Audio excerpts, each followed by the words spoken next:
Hi, I'm Luke. I'm one of 4 co-founders and core team members of Dignity Platform.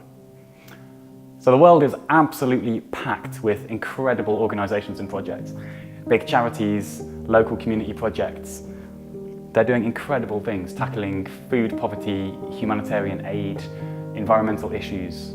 I've been making films for them since I was 18. Unfortunately, the ways that these organisations fundraise is incredibly boring and desperately needs innovation. At its worst, it's extremely inefficient and even a little bit inhumane. We want to bring dignity to fundraising. On one end of the spectrum, you've got big charities who can be even more money-focused than some corporations that are for-profit. They just see everything through the lens of return on investment. We pay £40,000 to some for-profit agency to cold call people, send sensationalist junk mail that creates an oversimplified narrative of complex world affairs, and we get 100 grand back. That's a great deal.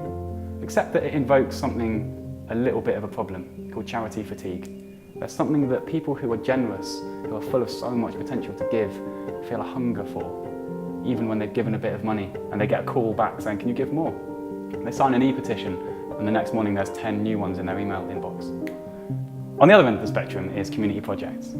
Here, there's not so much of this huge outlay of expense hiring for-profit corporations to do marketing campaigns and fundraising for them, but they have limited human resources and they are wasting their passion and energy and skills fighting over scraps of money, just looking for grants here and there and not actually doing the thing that they're amazing at, that they're passionate about, that they're skilled at, the thing that's really needed directly in their community.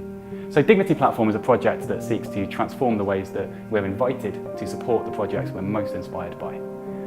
Why are time-rich people not able to offer their skills to their local community, charging money for those skills they're giving, but that money going to the causes that they're most passionate about?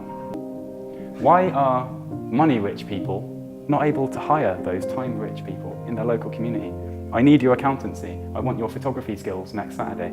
I'd like you to help fix my bicycle, or I'm less able-bodied, I could use some help with some shopping or putting up my shed.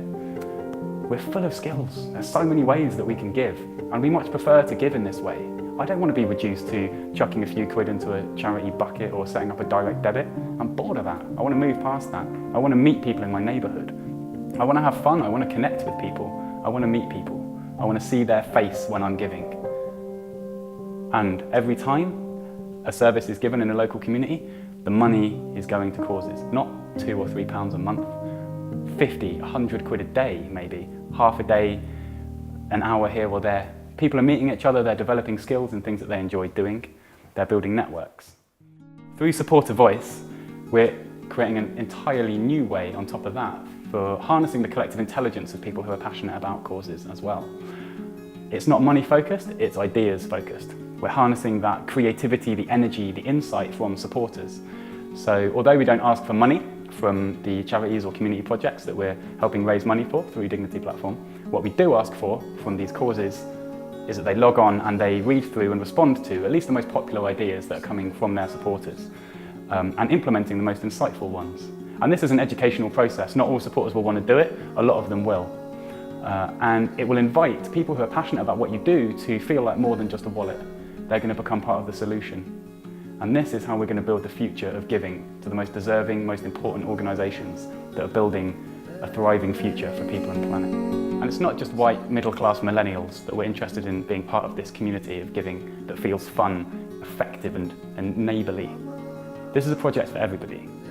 This is a project that actively embraces diversity by first building relationships with the exact causes that we want to take on as early adopters and using their expertise and their wisdom, which is much greater than ours, to reach some of those harder to reach people in our community, the socially isolated, the technologically excluded, and people in our community who are more used to being seen as in need than able to give.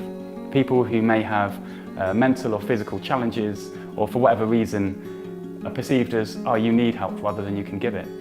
So these are opportunities for all of us to recognise more of the ways that we can be valuable to one another and helpful to each other in a community that fosters belonging.